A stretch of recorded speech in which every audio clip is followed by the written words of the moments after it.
Oke kasih, jumpa kembali bersama saya Henry Majid. Kali ini saya suguhkan kepada pemirsa terkait KPK dan manajemennya selama ini.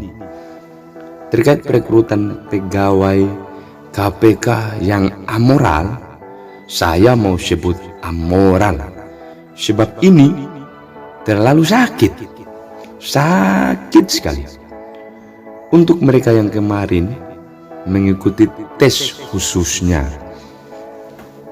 sebab mereka dari awal sudah ditarget untuk tidak lulus. Diduga ada penyelundupan norma saat sinkronisasi dengan Kemenkumham, dan itu dilakukan oleh pimpinan KPK. Diyakini bahwa yang melakukan itu adalah ketua KPK. Siapa lagi kalau bukan ketua? Semoga kita masih ingat perihal nama-nama anggota KPK yang harus diwaspadai, seperti yang telah dibocorkan di dalam internal KPK. Hal itu disampaikan oleh pimpinan KPK ketika awal memasuki jabatannya sebagai pimpinan. Setelah ditelusuri, ternyata yang harus diwaspadai itu adalah mereka anggota KPK yang bekerja baik, seolah pimpinan KPK tak merestui kinerja. KPK yang dulu dianggap hari cerah Indonesia, kini berubah jadi hantu negara.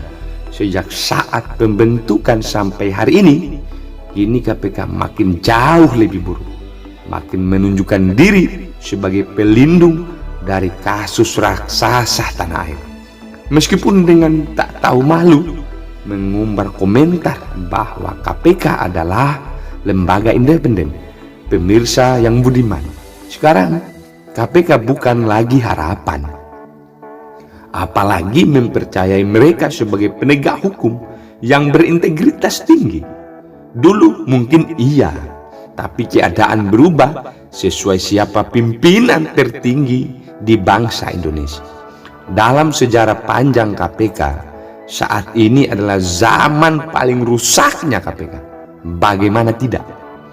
Perlakuan khusus dan perlakuan istimewa masih terdapat dalam tubuh KPK, seolah rumpun KPK adalah rumpun biawak yang milih daging apa yang layak.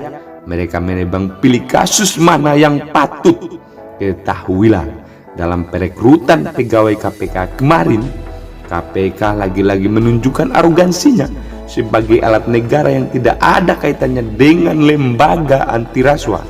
75 pegawai KPK yang dicap radikal kemarin adalah bukti yang kuat bahwa KPK tidak merestui orang baik. Mereka menganggap orang baik adalah ancaman. Ini ironi untuk KPK dan juga Indonesia. Masa iya orang baik adalah ancaman? Padahal kan justru yang baik yang harus masuk. Usul saya kepada Presiden adalah ganti semua pimpinan KPK selain dari yang 75 orang itu. Dan kepada masyarakat, tolong percayai yang 75 orang itu. Ini logika berpikir yang benar.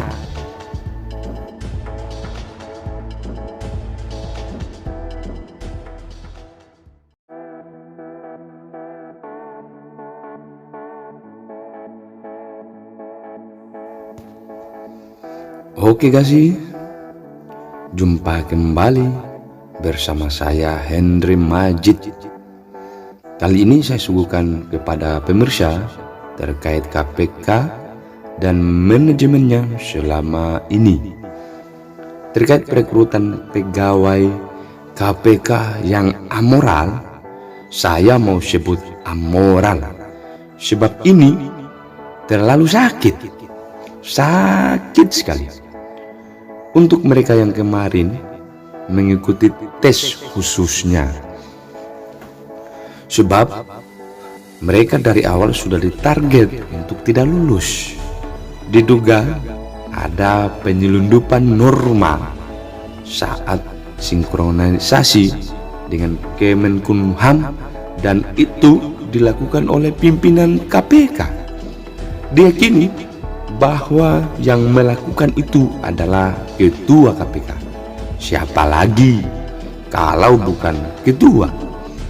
Semoga kita masih ingat perihal nama-nama anggota KPK yang harus diwaspadai, seperti yang telah dibocorkan di dalam internal KPK. Hal itu disampaikan oleh pimpinan KPK ketika awal memasuki jabatannya sebagai pimpinan. Setelah ditelusuri, ternyata yang harus diwaspadai itu adalah mereka anggota KPK yang bekerja baik, seolah pimpinan KPK tak merestui kinerja. KPK yang dulu dianggap hari cerah Indonesia kini berubah jadi hantu negara. Sejak saat pembentukan sampai hari ini, kini KPK makin jauh lebih buruk, makin menunjukkan diri sebagai pelindung dari kasus raksasa tanah air.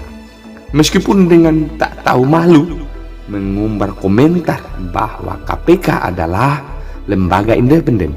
Pemirsa yang budiman, sekarang KPK bukan lagi harapan, apalagi mempercayai mereka sebagai penegak hukum yang berintegritas tinggi. Dulu mungkin iya, tapi keadaan berubah sesuai siapa pimpinan tertinggi di bangsa Indonesia. Dalam sejarah panjang KPK, saat ini adalah zaman paling rusaknya KPK. Bagaimana tidak?